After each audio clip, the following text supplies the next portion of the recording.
Hi guys. It's 7:34 p.m. West Coast time. It's May 22nd, 2024. Uh, a reminder of what this weekend is.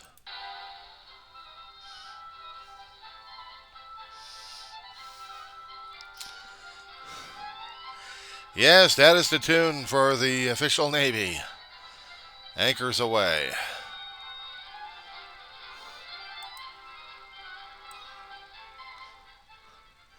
And I'm going to have to put some copyright notices in my description.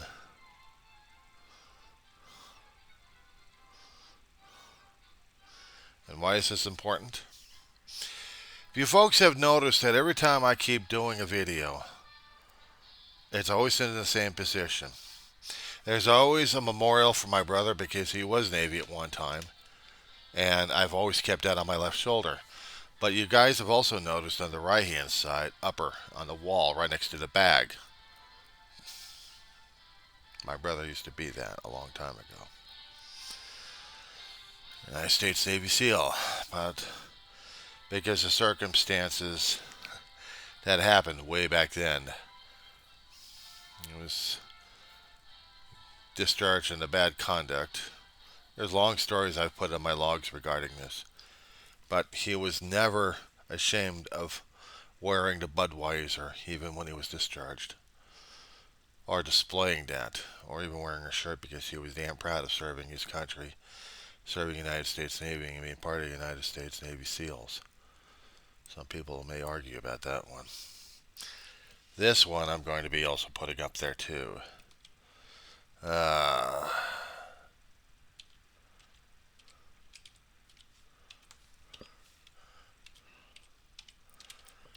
Doing a name search in my musical database here. Oh,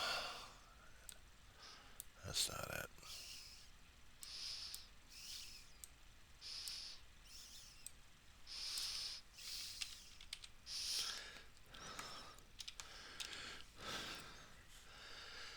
There's one piece of music I'm still researching that I need to put out there. And this is needed.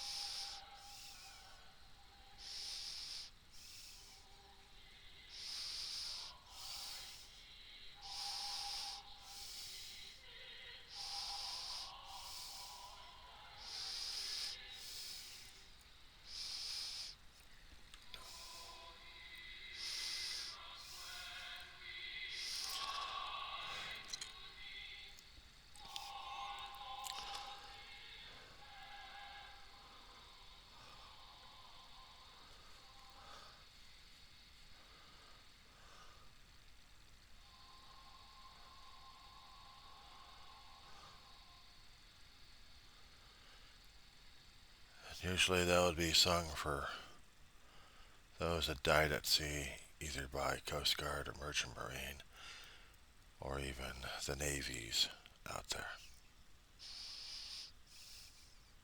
I used the plural on that one. Next week will be my brother's mortal natal birthday. Hard as hell for me to go through this because it's Fleet Week before that. And it brings up a lot of memories, feelings, depression. No wonder I was being tsunamied yesterday and today. Yesterday, the crying fits, and today, it was the depression.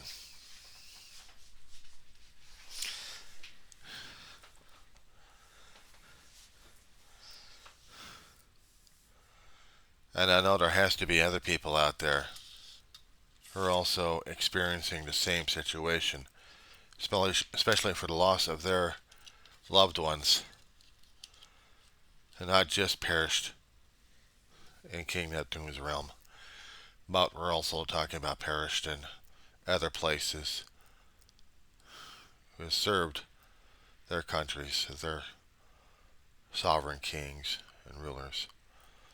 their principles, their governments, their commitments.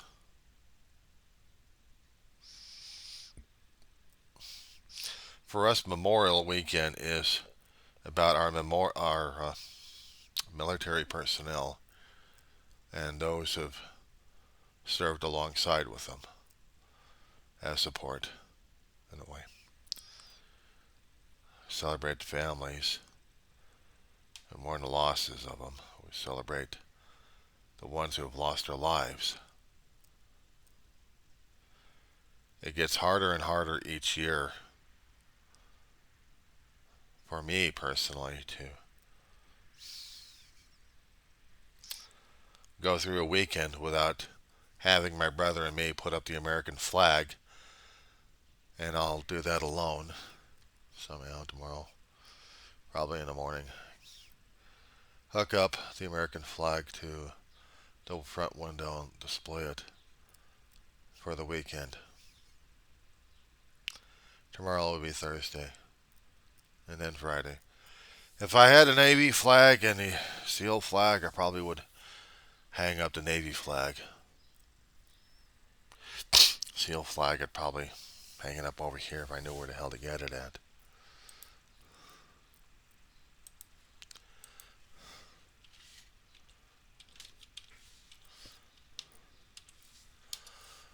Because for me, my brother was important to me.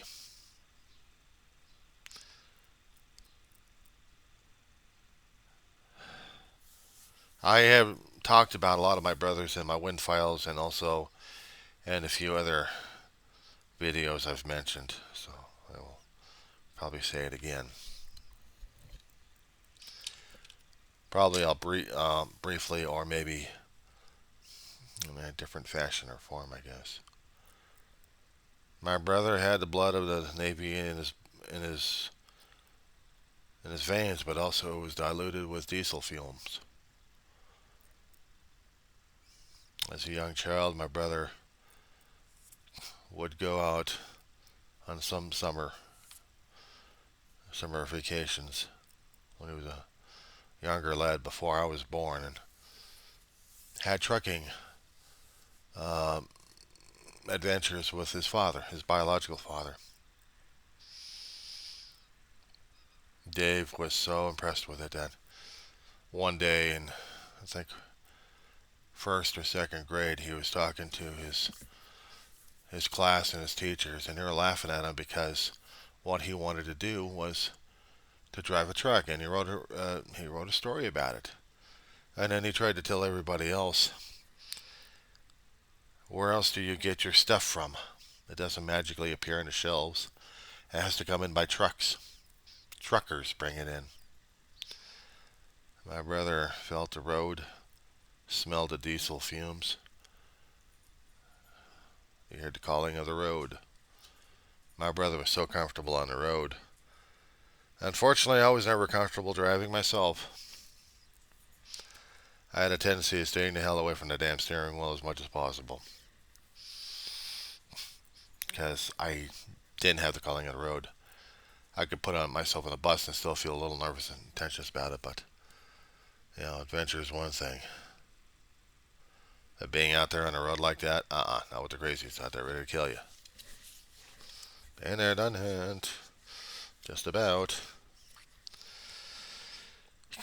But my brother also, when he got a few years older and he was actually able to swim in the ocean, and a lot of people were worried about that because my brother would get into situations like that, but he loved to swim.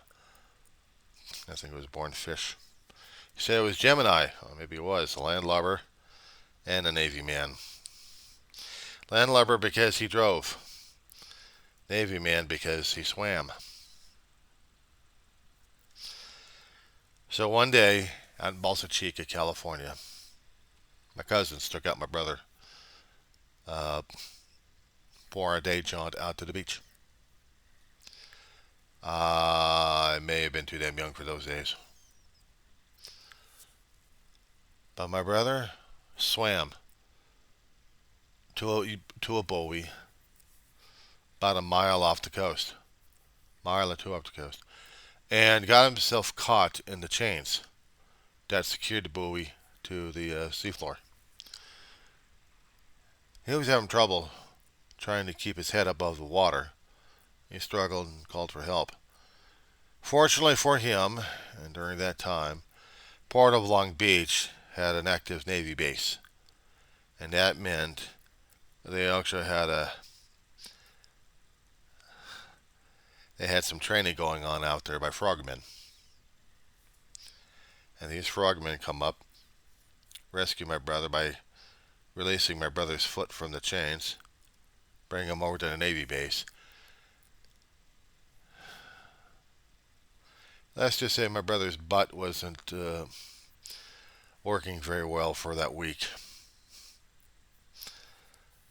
My mother was pissed, but my brother was excited because one of the frogmen over there was a cousin of my brother's.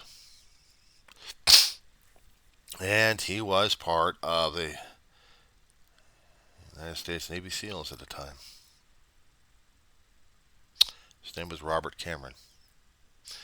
Originally, he was over at Vietnam as a construction battalion technician out there or something. But he was with the Seabees. And he decided in Vietnam, after he got saved by a SEAL team, he wanted to join them. He got his wish. He went through the transfer, did the training, and next tour of duty was back into Nam, and he was a SEAL, but at least you know how to make things and blow things up. He came home safe, went to Wyoming, no, was it Wyoming or Colorado?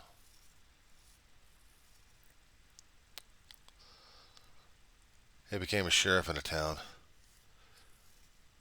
Got killed by a tractor.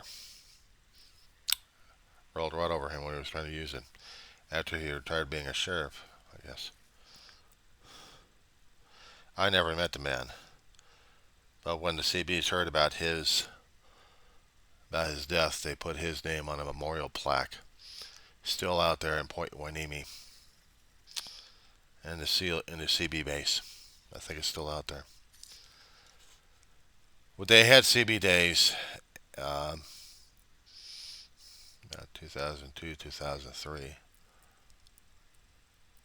My brother and I traveled out there.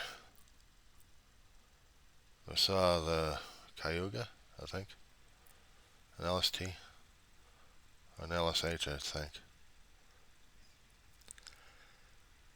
And my brother and I were checking out the CB days. We went into the CB museum.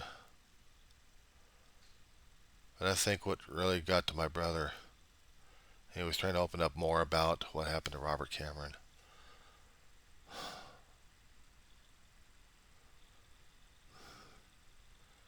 He was telling me stories about how Robert Cameron saved him. But also, he went out there to Vietnam and came back, and he was telling me the stories. I think the town was either Colorado. It had to be in Colorado, one of those tourist places out there. That he was a deputy for a while, then it turned into a sheriff. Well, I think he'd get elected for that one, or, well, promoted. But he was a sheriff out there.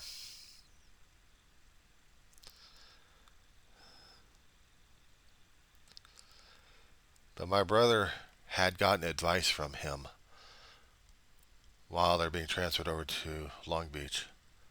My brother and him were talking. And Robert was disapproving of how my brother wasn't paying attention to his studies. He says, well, if you really want to be a frogman, David, you got to get your grades up and you got to build yourself up. Otherwise, you're not going to be a frogman. My brother had seen an old movie called Frogman. It was about Navy divers planting explosives, blowing things up, but all things was exciting to him anyway. Despite the fact he still wanted to drive a truck.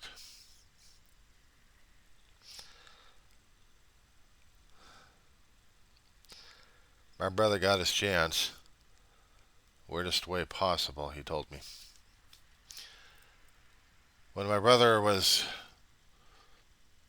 graduating from high school, he had already talked to my mother about joining the military. He was going to be a Marine, just like a favorite uncle of ours.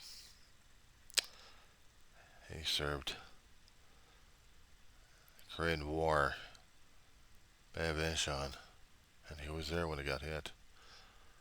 But the thing is, he never was able to communicate what happened. Only to my brother he did, because my brother was military, and because he had a taste of it. So they shared, but my uncle couldn't share with his family about it. Not any of them. Sucked. When my brother went into the military, he was going into the Marines, but Marines wouldn't take him. I don't know for a reason. He went into the Navy, and they took him. First or second week of orientation. One of the I talked about this one here. There was a guy named Wyatt, company commander. He was petty officer, first class, and he was very sadistic. Yelled, screamed, had some of their rookies over there. And my brother was a constant target because my brother's body was built solid, but it looked like he had fat on it. My brother had worked out when he was a kid to a teenager at his father's and grandfather's ranch out in Texas. And he learned how to lift hay. He learned how to build up his upper body strength. He was very strong.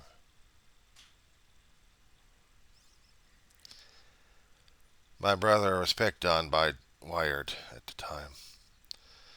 Called him a fat boy. Didn't bother my brother as much. Until he started commenting about my brother being a mama's boy. That got my brother. Told Wired not to do that. Wire took it as an opportunity. Took it as a challenge. He was going to break or bust my brother one way or another. That was his job. Either he was going to make you into a Navy recruit, or else he was going to bust your ass out of there. And what he did was got his chops busted by my brother just once with an uppercut. But not this way. My brother was telling me he was using full force with the palm and shoved the chin and broke it. Wired had to be in sick bay for a long while to recover before transferring to the fleet. My brother was facing court-martial, but there was a SEAL commander on the base. They were talking with the base commander, and they were also talking with the other company commander, Jefferson, on that one. Jefferson made the suggestion of him trying out for the SEALs. When I heard the story at first, I didn't think my brother was real until I talked to a few other people about him. Like, that shit did happen? Fuck.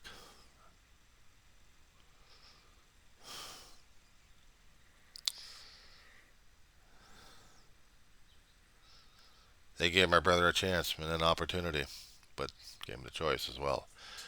Either if you want to leave the Navy now, get a dishonorable discharge. But if you want to complete boot camp, do 3 phases over at Coronado and complete your graduation here in San Diego. My brother did that. Back then, they actually had an active recruit training center for both Marine Corps and the Navy.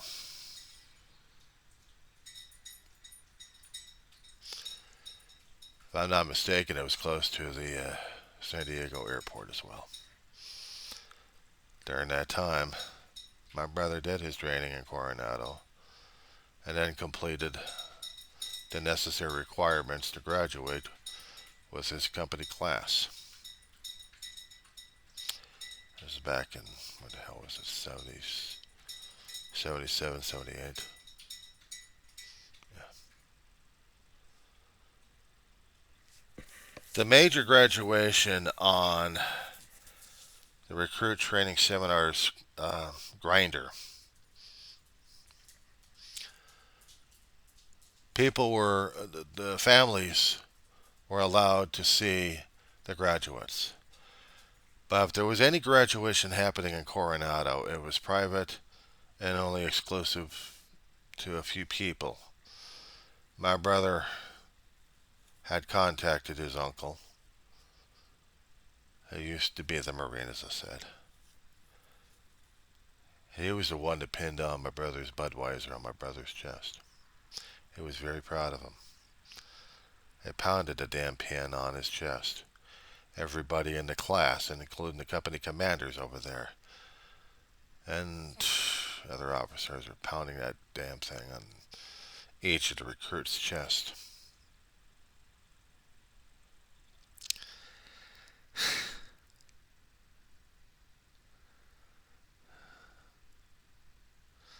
My brother served a few years in the Navy, and during that time I kept saying in my wind files about Aunt May and Grandma.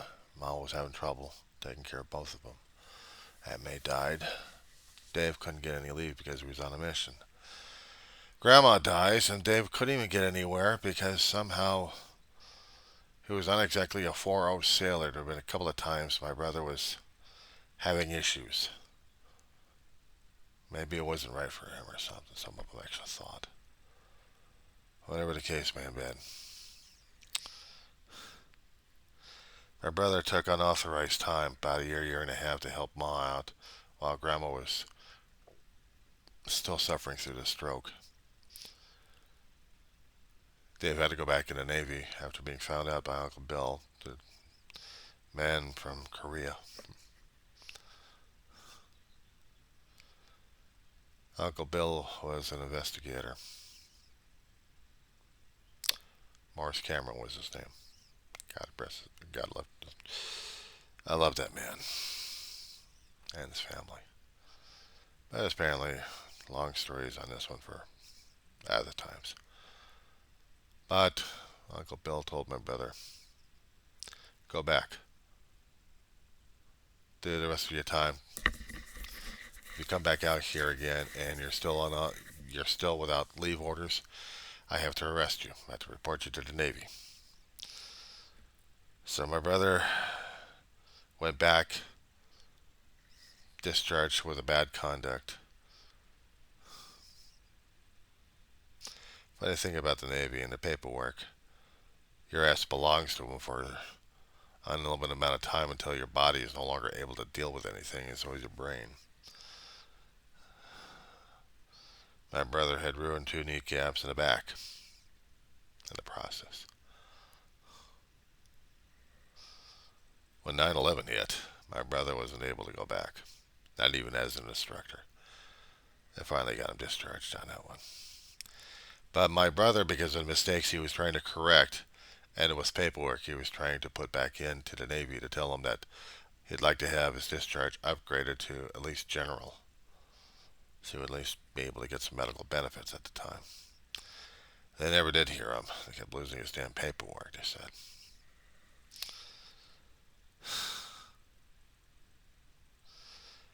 A couple of years before my brother passed, and this was well after my mother had passed, we're living in the apartment here in Roseman, California. And my brother, trying to help out another person he got involved with. The money was supposed to be going for a rental, but we don't have the money for the rental, and we lost our stuff. And in this stuff was paperwork for my brother to continue his upgrades request. It didn't happen. He couldn't do it because he lost the paperwork. Regretted it ever since. So did I. I would love to see my brother upgraded to a general and be awarded his medals again. It gets harder and harder every time the holiday comes up because, besides being reminded of that, I'm also reminded that David passed away in October, I don't know, September 8th, 2018. But the month of May was Memorial Weekend and also his birthday. It's hard for me to talk about things like this because emotionally they've been tearing me apart. And as I said before, the depression really had been kicking my ass on this one.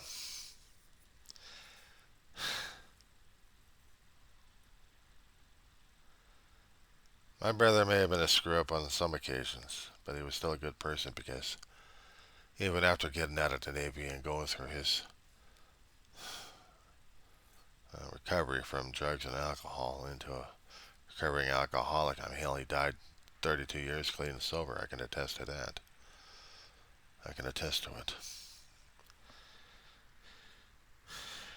I'm reminded of him on a constant basis, not just pictures, but that wall clock still stays up there. And what he was proud of. In his adult life, even after being discharged from the Navy, he had careers of security work, driving buses, learning how to drive a truck, you know, short-term haulers for a few companies here and there, learning how to do long haul. But he was doing something he enjoyed a great deal, driving. I never could. I got scared shitless of it. Danner got into a car accident. Actually, I was in a car accident, but I wasn't driving. Almost got into a near miss. It didn't become an accident, but I wasn't taking any chances.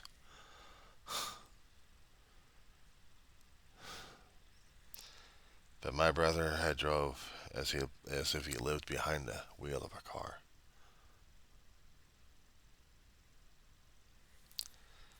And if you get him in a truck, he was even better than that. He was trying to be better than that. When you were watching those Burt Reynolds and Jerry Reed movies with Sally Field and Jackie Gleason, the great one, you see, Smokey and the Bandit 1 and 2, screw 3. But 1 and 2, my brother and I had watched many times. He already had a taste for the trucker's life, as said before, when I was a younger kid. And he always wanted me to be his co-pilot. I couldn't be his co-pilot. He knew it, but he kept talking to me about it. He kept trying to convince me that if I kept driving long enough, I'd be able to get used to the damn thing. Well, I never could be used to the damn thing because it scared the hell out of me all the damn time. Even when he was right next to me and we're driving on short distances, one point to the other point, or maybe a couple of times, long distances, it still scared the hell out of me. All I wanted to do was have David drive, and maybe I'd be safe, but I still wasn't safe.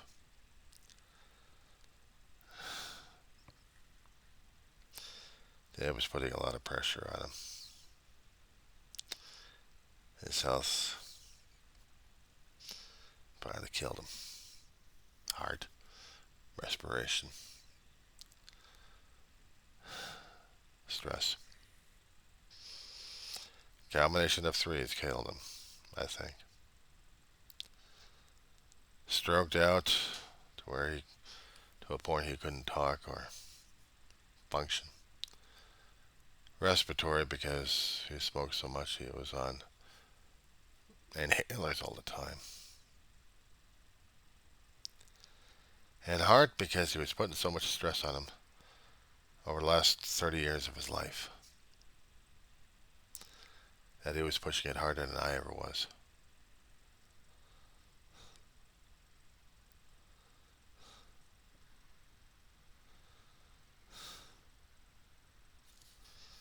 It still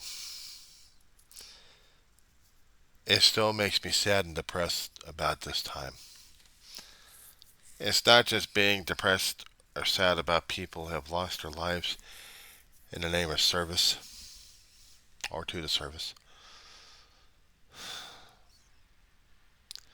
It's losing family. It's losing family. Always is about losing family. Always. I was a caregiver to Ma, and I was also a caregiver to my brother. But I had been a caregiver a lot longer than what the short period was like. Well, that's what happens when you take care of your family. You become caregivers. I watched his back, he watched mine. And we were doing what brothers should have been doing, watching each other's ass. Watching each other six.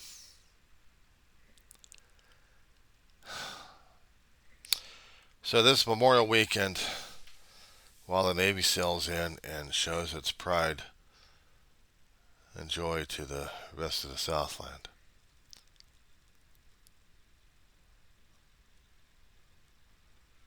I'll be dealing with the memories. I'll be dealing with the memories. Not the easiest damn thing in the world to have a family member in the military and they lose their life. It's one thing losing it in combat. And I was grateful enough that my brother didn't lose his life in combat, but taken out by other natural factors. Natural causes, my ass. I had seen him come in as a ghost. Damn near almost killed himself in the process.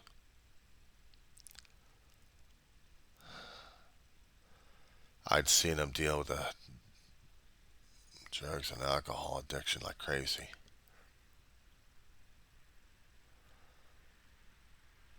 And I'd seen him come in as that ghost.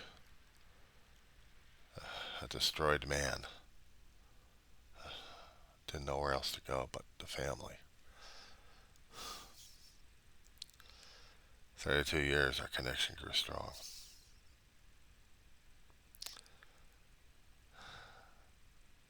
So yeah, it hurts like hell to lose Ma, but also hurts worse to lose my brother.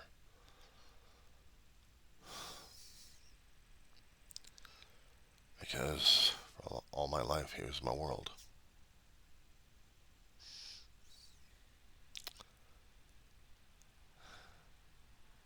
He was my world.